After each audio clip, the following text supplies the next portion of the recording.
L'avenir de Harry et Meghan a été dévoilé par un expert royal après que le couple a rencontré des politiciens à New York.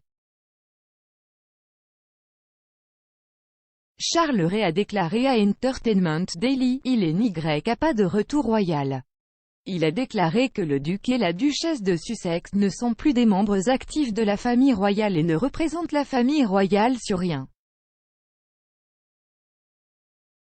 Charles Ray était auparavant le correspondant royal du journal The Sun. Monsieur Ray a poursuivi, ils ont clairement indiqué qu'ils voulaient avoir une vie privée mais envahissent continuellement leur propre vie privée. Harry et Meghan ont quitté la famille royale début 2020 et ont déménagé en Californie pour une vie privée. Le couple a rencontré le maire de New York Bill de Blasio et l'ambassadrice américaine à l'ONU Linda Thomas-Greenfield alors qu'il était à New York. L'apparition à New York était la première de Meghan depuis la naissance de sa fille Lily-Beth.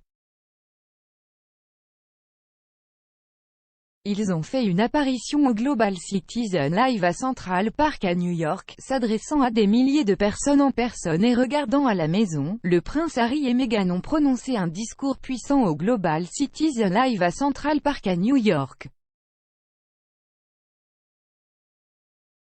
L'événement diffusé en direct 24 heures sur 24 a appelé les dirigeants mondiaux à introduire une politique de vaccination plus équitable alors que le monde continue de lutter contre la pandémie de Covid-19.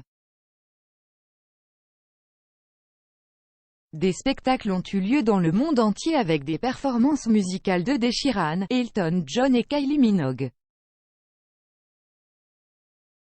Marchant main dans la main sur la scène new-yorkaise, le duc et la duchesse Sussex ont exhorté les pays du premier monde à faire don d'1 milliard de doses de vaccins Covid-19 aux pays en développement.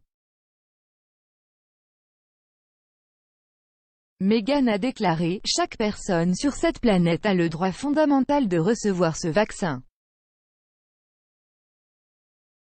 C'est un point, mais ce n'est pas le cas. Et tandis que dans ce pays et dans bien d'autres, vous pouvez aller presque à n'importe où et vous faire vacciner, des milliards de personnes dans le monde ne le peuvent pas.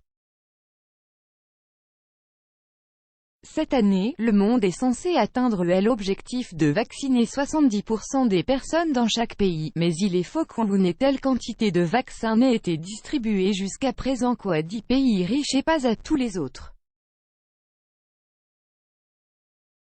Ce n'est tout simplement pas OK. Depuis qu'ils ont quitté la famille royale, Meghan et le prince Harry ont annoncé en septembre 2020 qu'il avait signé un accord lucratif avec les géants du streaming Netflix et Spotify. Autre signe de leur transition vers des personnalités mondiales, le prince Harry et Meghan ont récemment fait la couverture du magazine Time, après avoir été répertoriés comme des personnes les plus influentes au monde.